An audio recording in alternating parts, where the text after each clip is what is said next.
안녕하세요. 스트로비스트 콜의 고락봉입니다. 네, 지난 시간에 박스를 까봤던 어수스에서 나온 프로아트 329C 모니터 이거죠.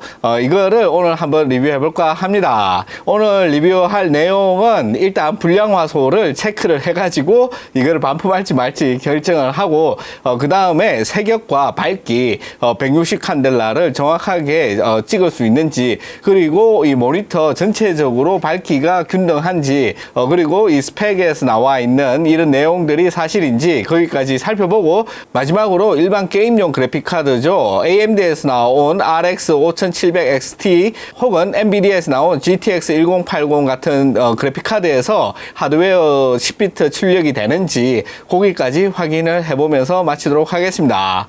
네, 저도 이렇게 모니터를 처음 켜가지고 지금까지 아무런 테스트를 안 해본 상태예요. 지금 그런 상태이기 때문에 조금 이따가 테스트를 하면서 결과가 어떻게 나올지, 스펙에 나온 그 성능이 진짜 제대로 나올지 저도 정말 궁금한데요. 여러분들과 함께 어떤 결과가 나오는지 지켜보도록 하겠습니다. 우선 여러분들이 좋아하시는 맥OS의 바탕화면을 한번 띄워봤습니다. 네, 역시 맥OS는 이런 부분, 그러니까는 때깔 같은 데서는 역시 맥OS가 아주 빵빵하죠. 물론 맥 같은 경우에는 가성비가 너무 끔찍해가지고 저 같은 가난한 이런 사진가는 쓸 수가 없는 그런 저 세상으로 건너갔기 때문에 그 주요 테스트는 전부 윈도우에서 진행할 예정입니다. 그냥 폼으로 한번 맥OS를 띄워놔 봤어요. 첫 번째 테스트로는 이 모니터가 데드 픽셀이라든지 핫 픽셀이 있는지 이 모니터를 촬영을 해가지고 테스트할 건데, 지금 비디오를 위해 가지고 조명이 이렇게 쫙 쳐져 있거든요. 그래가지고 이 상태에서는 불가능하고 조명을 다 끄고 그렇게 진행을 하도록 하겠습니다. 그래서 저는 화면을 하얀색으로 해가지고 한 장 촬영하고, 검정색으로 해가지고 한 장 촬영해서, 그거를 이제 라이트룸으로 가지고 와가지고 비교를 하면은 아주 쉽게 알 수가 있습니다. 그래서 이 결과물을 보정을 하면은, 굉장히 쉽게 알 수가 있어요. 여러분들이 보시는 대로, 흰색 계열을 엄청나게 올려주고, 최대한 이렇게 보면은 이제 콘트라스트를 올리는 방향으로 그렇게 한 다음에 텍스트랑 이제 부분 대비 값을 올려주고 이렇게 보시면은 아주 빠르게 찾아낼 수가 있습니다.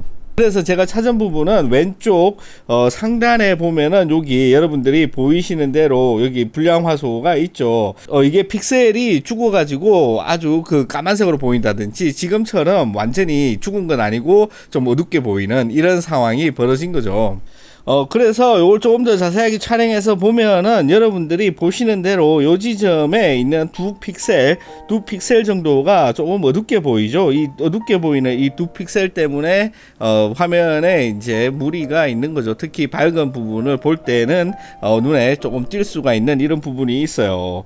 그래서 굉장히 실망스럽다. 여러분들 보시는 대로 제가 이거를 반품을 할 거냐, 그런데 한국 같으면은 반드시 이거 뭐라고 해가지고 그 최선을 다해서 교환을 한다든지 그런 노력을 할 텐데, 여기 태국 같은 경우에는 가는데 한참 걸리고 오는데 한참 걸리고 이게 보통 성가시고 힘든 일이 아니에요. 그래서 여기서는 그냥 포기하고 그냥 쓰려고 합니다. 이게 아주 싼 모니터도 아닌데 너무 실망스럽지만은 어쩔 수가 없죠. 이거는 복글복이고, 또 어수스 공식 홈페이지에 가면은 그 핫픽셀, 그러니까 화면이 어두울 때도 계속 빛이 나고 있는 핫픽셀 같은 경우에는 하나만 있어도 교환의 대상이 된다고 하는데, 이 데드 픽셀 같은 경우에는 5개까지는 교환하지 않는다, 이런 식으로 되어 있으니까는 일반적인 그런 웬만한 땡깡으로는 이게 교환도 힘들고 그래서 아주 그냥 여기서는 포기하고 넘어가야 되겠습니다. 네, 그 다음으로는 모니터의 밝기 균등화를 한번 살펴보도록 하겠습니다. 균등화 같은 경우에는 아주 그 큰 차이만 아니면은 우리가 실제로 볼 때는 많이 느낄 수는 없지만은 이게 어떻게 보면은 모니터의 품질을 이야기하는 부분이기 때문에 제가 체크를 해 봤어요.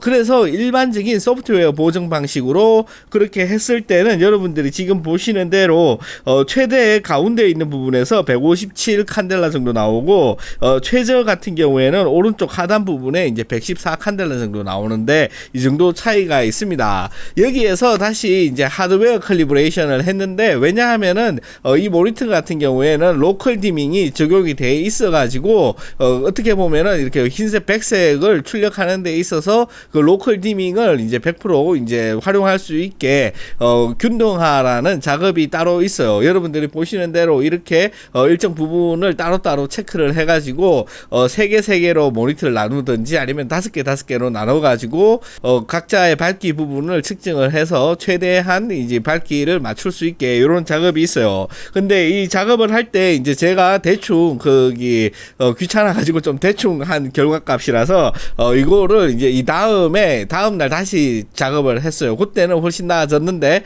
다시 한번 이 밝기 측정은 하지 않았고, 아무튼 최악의 경우에도 균등화 작업을 했을 때는 최대 201 칸델라에서 최저 154 칸델라 정도까지 차이가 날 수가 있다. 약 50 칸델라 정도니까는 보면은 어느 정도 느낌상 차이점은 나올 수가 있다. 이렇게 보면은 될 것 같습니다. 그리고 그냥 참고로 여러분들이 아시면 될 것 같은데, 이거를 컬러미터로 찍어 보면은 보이시는 대로 RGB의 피크 값만 뜨는 스펙트럼을 볼 수가 있고, 6500 켈빈 값은 백색, 그러니까 모니터의 표준 백색 값은 잘 나오고 있는 거를 확인할 수가 있었습니다. 물론 이런 스펙트럼 같은 경우에 모니터에서는 전혀 쓸 데가 없죠. 아무튼 이런 게 있다, 이 정도만 알고 넘어가시면 될 것 같아요. 네, 그 다음으로 이제 색역 체크를 해봤어요. 색역 체크를 해봤고, 색역은 여러분들이 보시는 대로 요렇게 나왔습니다. 이 그래프가 3차원 그래프로 해야지만이 이 색역을 정확하게 표기를 할 수 있기 때문에 2차원 그래프로는 표기가 안 되죠. 아무튼 그래서 여러분들이 보시는 지금 그물로 되어 있는 그래프 같은 경우에 디폴트 상태, 그러니까는 이 모니터를 아무도 건드리지 않고 완전 디폴트 상태에서 측정한 색역의 최대치 값입니다. 그래서 이 모니터가 낼 수 있는 최대 색역을 표기한 거다, 그렇게 보시면 되고, 안에 조금 작은 솔리드로 된 그래프가 있죠. 이 솔리드로 된 그래프 같은 경우에는 어도비 RGB를 표기하고 있어요. 어도비 RGB를 표기하고 있는데, 보시면은 전체적으로 어도비 RGB의 모든 색역을 커버리지 할 수 있는 그런 색역의 능력을 가진 모니터다, 매우 훌륭하다, 마음에 든다, 이렇게 보시면 될 것 같습니다. 그렇게 해가지고 이게 이제 하드웨어 캘리브레이션이 되죠. 하드웨어 캘리브레이션이 되는데, 이 하드웨어 캘리브레이션은 일단 이제 컴퓨터에서 나오는 그래픽카드에서 모니터로 쏴주는 이 정보는 건드리지 않고 모니터에서 자기가 신호를 받아가지고 그 신호를 캘리브레이션 프로필과 대조를 해가지고 바꿔주기 때문에 개조물가 무너진다든지 뭐 여러가지 소프트웨어 캘리를 했을 때 나오는 단점을 커버를 할 수가 있습니다. 이 어수스에서 만든 방식은 캘리브레이션 툴을 다이렉트로 모니터에 연결하는 게 아니라, 캘리브레이션 툴은 컴퓨터에 연결하고 대신에 컴퓨터와 이 모니터는 별도의 USB 케이블이 반드시 연결되어 있어야 된다. 그래서 어수스에서 만든 소프트웨어를 이용을 해가지고 캘리브레이션을 진행을 하게 됩니다. 이 캘리브레이션을 진행을 하면은 마찬가지로 그 밝기 균등화 작업도 마찬가지고요. 아무튼 이 캘리브레이션을 진행을 하면은 최종 결과값을 USB 케이블로 연결되어 있는 그 케이블을 타고 이 모니터에 저장을 해주는 그런 방식을 이용을 하고 있습니다. 그래서 여러분들이 보시는 대로 결과를 보자면은 지금 똑같이 와이어로 되어 있는 게 어도비 RGB 색역이고, 이제 솔리드로 되어 있는 게 이 모니터에서 측정한 색역이에요. 그러니까는 이 모니터에서 캘리브레이션, 하드웨어 캘리브레이션을 다 하고 난 다음에 그 하드웨어 캘리브레이션과 아무런 상관없이 소프트웨어적으로 이 모니터가 정확한 색상을 출력하고 있는지 다시 한번 그냥 체크를 해가지고 프로필로 만든 그 프로필이라고 보시면 됩니다. 그래서 결과값을 보자면은 여러분들이 보시는 대로 이 거물 그래프와 이 솔리드 그래프가 완벽하게 일치하는 것을 확인할 수가 있어요. 물론 굉장한 안부에서는 약간 다른 지점이 있지만은 요 정도 차이는 거의 구분이 불가능하기 때문에 큰 의미가 없고, 보시면은 거의 완벽하게 어도비 RGB, 특히 하드웨어 캘리브레이션을 하면은 어도비 RGB가 된다, 이렇게 보시면은 될 것 같습니다. 나머지 나머지 뭐 sRGB라든지 뭐 DCI P3 같은 경우는 제가 쓰는 게 아니죠. 그러니까 그거는 딴 사람들이 한 거를 찾아보시고, 아무튼 제가 확실하게 말씀드릴 수 있는 거는 어도비 RGB의 거의 완벽한 색역 커버리지를 가지고 있다. 하드웨어적으로 굉장히 훌륭한 색역을 가진 모니터다. 이렇게 보시면 될 것 같습니다. 그런데 이 캘리브레이션 하면은 일반 사람들 중에서 특히 자기가 장비에 많은 돈을 투자를 해가지고 산 사람들 같은 경우에는 캘리브레이션 안 해도 된다, 나보다 훨씬 좋은 장비를 가지고 공장에서 캘리브레이션 돼서 나온다, 이렇게 말하는 사람들이 엄청 많아요. 특히 뭐 저기 애플의 맥 컴퓨터 종류라든지 맥에서 나온 디스플레이 같은 경우에는 그런 믿음이 거의 종교적인 수준으로 아주 단단하죠. 물론 이 소프트웨어와 하드웨어를 전체적으로 납품을 받아가지고 공장에서 다 조립을 해서 이 디스플레이에 어느 정도 평균값을 측정을 해가지고 대충 그 평균값을 때리는 프로필을 갖다가 기본 적용을 해서 나올 수가 있죠, 애플 같은 경우에는. 그렇지만은 아시다시피 이 공장에서 같은 날 같은 모델을 해봐도 뭐 색깔이 다른 걸 알 수가 있죠. 그렇기 때문에 이 캘리브레이션은 반드시 필수라고 할 수 있습니다.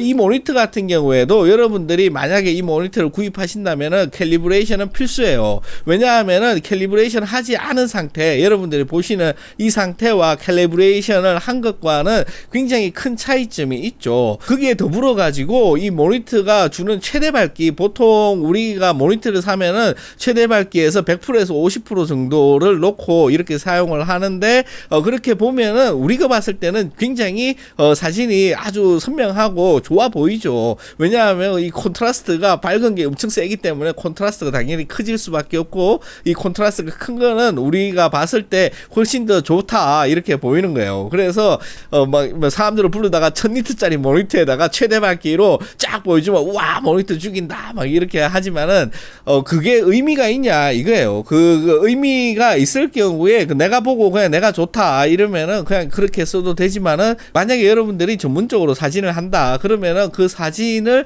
다양한 유통 경로라든지 통로를 통해 가지고 소통을 하기 위한 그런 거기 때문에 거기에 대한 표준을 지켜야 되는 거예요. 그래서 160 칸델라가 지금 ISO 규정이기 때문에 그거 이상으로 밝게 모니터를 설치를 해놓고 쓴다면은 모든 이 사진을 계속 보고 보정을 하잖아요. 그때마다 계속해서 오류를 일으킬 수밖에 없다. 내 뜻대로 다른 사람이 봐주지 않는다. 그렇게 되는 거죠. 비유해서 말하자면은 여러분들이 아무리 비싼 뭐 1억짜리 기타를 사가지고 기타를 막 쳐요. 치는데 이 기타 줄을 튜닝을 안 해. 줄을 안 맞추고 그냥 기타를 친다고 생각을 해봐요. 그러면은 이게 뭐 기타를 잘 치고 못 치고를 떠나가지고 그냥 처음부터 그냥 끔찍한 소리가 날 수밖에 없죠.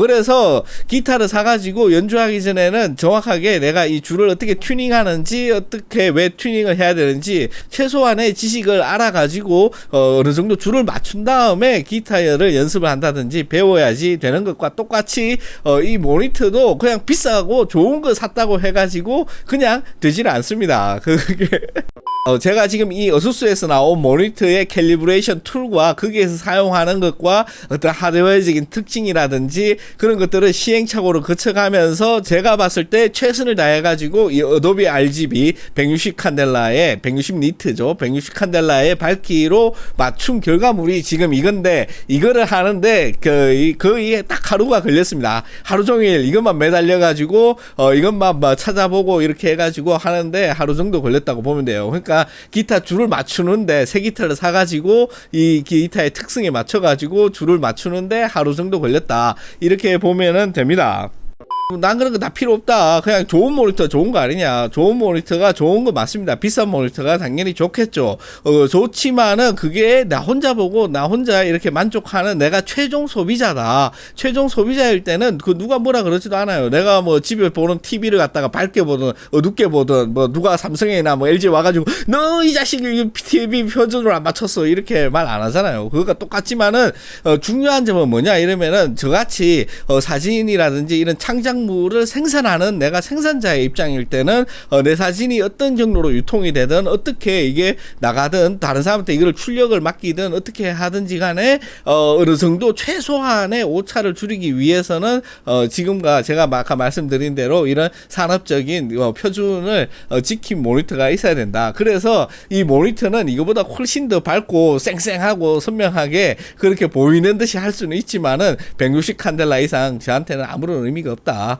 그게 제가 지금 드리고 싶은 말씀입니다. 갑자기 강의가 돼가지고.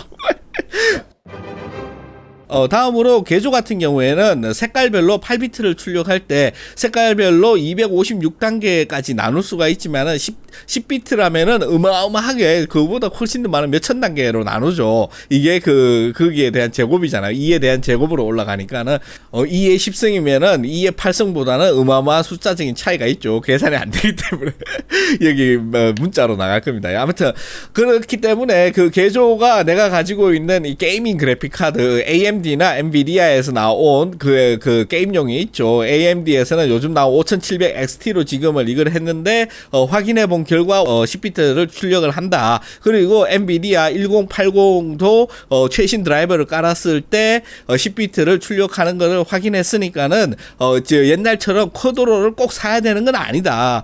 비싼 이 쿼드로를 더 이상 고집할 필요는 없는 것 같다. 그렇게 보시면 될 것 같습니다. 물론 얘도 이제 10비트 출력이 되기 때문에 8비트보다는 훨씬 더 높은 개조를 가지고 있죠. 그런데 인간이 구분할 수 있는 개조의 한계가 있기 때문에 이거를 내 눈으로 보여주는 것도 굉장히 힘들고 이거를 다시 녹화를 해가지고 여러분들이 보는 유튜브에 올라가는 이 8비트 비트 심도로 압축하면은 아무도 안 보이기 때문에 그렇습니다만은 제가 눈으로 확인했을 때는 8비트와 10비트의 미세한 차이점이 있었기 때문에 얘가 이제 10비트가 정상적으로 출력된다는 것 정도까지는 말씀드릴 수가 있을 것 같습니다. 그 다음으로 이제 이상한 것들 많죠. 그 중에서 이제 스피커가 있냐, 예, 스피커 달려 있어요. 그런데 스피커가 좋냐 이러면은 아닙니다. 개떡 같습니다. 그냥 소리만 나면은 된다 이러면은 그냥 쓰실 수가 있을 것 같은데 이걸로 뭔가 이렇게 감상을 한다거나 모니터링을 한다거나 듣는다거나 이 정도 레벨까지를 하시려면은 그냥 5만 원짜리 그냥 컴퓨터용 스피커를 따로 구입하시는 게 낫고 이 음질 수준으로 보자면은 그냥 소리가 나는 수준이다. 이렇게 보시면 될 것 같습니다. 그 다음에 있는 리프레시율이라든지 이런 거 다 필요 없죠. 사진 보는데 빨리 리프레시 돼봤자 별 의미가 없습니다. 그리고 HDR 이런 거는 HDR 전문 영상을 감상하는 모니터인데 얘는 감상용이 아니니까는 제가 봤을 때 의미가 전혀 없어요. 그리고 최대 밝기 이런 것도 의미 없죠. 160 칸델라만 되면 되는데 요즘 아무리 싸구려 끄디 굴러다니는 것도 다들 200, 250 칸델라는 기본적으로 다 치니까는 아무런 의미가 없습니다. 그리고 최대 콘트라스트 역시 의미가 없고 그렇기 때문에 이런 부분에 있어서는 저 말고 다른 분들의 리뷰를 참조를 해주시고 저는 오직 작업, 사진 작업 여기에 관해서만 말씀을 드릴 수밖에 없어요. 다른 게임이라든지 이런 거 제가 전문가가 아니죠. 마지막으로 이제 장단점을 정리를 해가지고 말씀을 드리겠습니다. 장점은 무엇보다도 뛰어난 기본기, 색역이라든지 밝기 균등화 같은 경우에서는 역시 굉장하다. 역시 이게 자본주의 사회에서는 돈이 최고구나. 이거를 느낄 수 있는 그런 모니터였고, 이것에 부족한 부분이 있다면은 이거 말고 이제 새로 나온 그 모델이 있어요. 이거는 좀 옛날 모델이에요. 아무튼 새로 나온 모델 같은 경우에 더 어마무시한 금액을 지불하면은 애플의 XDR 모니터 기대기 막 풀어치는 그런 로컬 디밍 능력을 보여주는 그런 모니터가 많이 있습니다. 그것뿐만 아니라 A조에서 나온 1000만원대 이런 넘어가는 이런 모니터들 같은 경우에는 이거 말고 다양한 방법으로 우리가 알고 있는 여러 가지 문제점을 해결한 고급 모니터가 있죠. 그게 너무 비싸. 돈이 없기 때문에 난 못 사요. 아무튼 그렇고 그 다음 장점으로는 하드웨어 캘리브레이션의 능력이 굉장히 뛰어나다. 만족한다. 이게 얘네들 자체적으로 만들었는데 어떤 알고리즘을 써가지고 했는지는 모르겠지만은 그 결과값을 봤을 때는 굉장한 수준의 이제 소프트웨어를 만들어놨다. 그래서 이 어수스에서 제공하는 캘리브레이션 툴만 갖고도 충분히 제가 만족할 만한 수준의 캘리브레이션, 그러니까 보정이 가능했다. 이게 장점으로 볼 수가 있겠습니다. 그 다음 이제 단점을 말씀드리도록 하겠습니다. 단점은 아까 말씀드렸던 그 소프트웨어, 그게 가장 단점이에요. 어수스에서 만든 소프트웨어가 왜 단점이냐 이러면 아까 칭찬해놓고 이러면은 칭찬은 아까 정밀도라든지 거기에 대한 정확도 어떤 어떻게 했는지 모르겠지만은 그런 어떤 성능 부분에 있어서는 굉장히 뛰어나지만은 속도가 완전히 꽝입니다. 이게 이제 캘리브레이션을 다 해가지고 컴퓨터에서 이 프로파일을 만들어가지고 모니터로 쏴준다 이런 화면이 나오고 난 다음에 난 다운된 줄 알았어요. 그래가 아무튼 10분 정도 걸린 것 같아요. 그 느낌상 정확하진 않아요. 그런 식으로 되고 그 다음에 이제 뭐든 할 때마다 얘가 이게 빠릿빠릿하게 움직이지 않는다. 컴퓨터랑 얘가 이제 USB 3.0으로 연결되어 있는데 그렇게 어마무시한 데이터를 보내고 주고받는지는 모르겠지만은 아무튼 속도 문제는 개선을 해야지 된다. 이 속도는 너무 느리다. 다운된 줄 알고 막 그 사람들 끌 수가 있다. 이렇게 하기 때문에 그게 가장 큰 단점이다. 이렇게 보면 되고 그 다음으로 큰 단점으로는 매뉴얼에서 설명하지 않고 그리고 홈페이지에서 주는 그런 매뉴얼을 다운받아서 봐도 여기에서 이제 전문적인 설명 없이 그냥 전문 용어를 남발해가지고 수없이 많은 메뉴를 만들어 놨다. 그게 가장 큰 단점이라 가지고 잘 모르는 사람이 아마 이 모니터를 샀을 경우에는 내 컴퓨터에 어떤 툴로 이걸 캘리를 해야 되고 이 캘리가 어떻게 되어 있는지 어떤 프로세스로 이게 안에서 어떤 일이 일어나는지 이런 거를 예상을 할 수 없는 사람들이 구입을 하면은 말도 되지도 않게 그 소프트웨어 캘리도 하고 하드웨어 캘리도 하고 이걸 갖다가 다시 이게 공장에서 나오는 세팅 값으로 어도비 RGB 모니터로 선택도 했다가 이런 식으로 엉망진창이래 가지고 이거 싸구려 TM펜을 만도 못한 그런 화질로 볼 수도 있을 것 같다. 그래서 그런 어떤 기초적인 설명을 최소한 홈페이지라든지 아니면 매뉴얼에서 어느 정도 해가지고 가장 정확하게 캘리를 쉽게 할 수 있는 방법을 사람들한테 알려줘야 된다. 그게 가장 큰 단점 중에 하나다라고 그렇게 생각을 합니다. 그 다음으로 가격이 있죠. 가격 같은 경우에는 제가 이게 여기 태국에서 싸게 팔기 때문에 이거를 샀는데 그렇다고 우리나라 돈으로 보면은 한 200만원 정도니까는 그렇게 싼 것도 아니에요. 제가 사려고 했던 델도 지금 태국에서는 재고가 없어가지고 못 샀기 때문에 그 다음으로 싼 거라 가지고 이거를 샀는데 사진가 분들이 이런 전문적인 모니터의 중요성을 조금 많이 알고 이런 것에 대해서 조금 구입을 해준다면은 아마 수요가 많이 늘기 때문에 가격도 다운되고 많은 경쟁사들이 들러붙지 않을까 그렇게 저는 희망합니다. 왜냐하면은 내가 싸게 사고 싶거든. 아무튼 그런 게 이제 그거 나한테 개인적으로 이 모니터의 최고 단점은 뭐냐 이러면 불량화소 2픽셀 이거 완전히 다른 모든 단점을 뛰어넘는 저 개인적으로는 가장 큰 단점이고 제가 한국에만 있었어도 이거 반드시 거기 사무실에 찾아가갖고 땡깡을 부리는 한이 있어도 교환을 받을 텐데 여기 태국에서는 몇 번 해봤지만은 그런 것들이 다 통하지 않는다. 태국은 파는 사람이 갑질해요. 파는 사람이 사는 사람은 을입니다. 아무튼 그런 아픔이 있다. 그렇게 말씀드리면서 이번 리뷰를 마치도록 하겠습니다. 네, 그러면은 어떻게 재밌게 보셨는지 모르겠고요. 다음 시간에 또 뵙도록 하겠습니다. 그러면은 시청해주신 모든 분들께 진심으로 감사드립니다. 고맙습니다.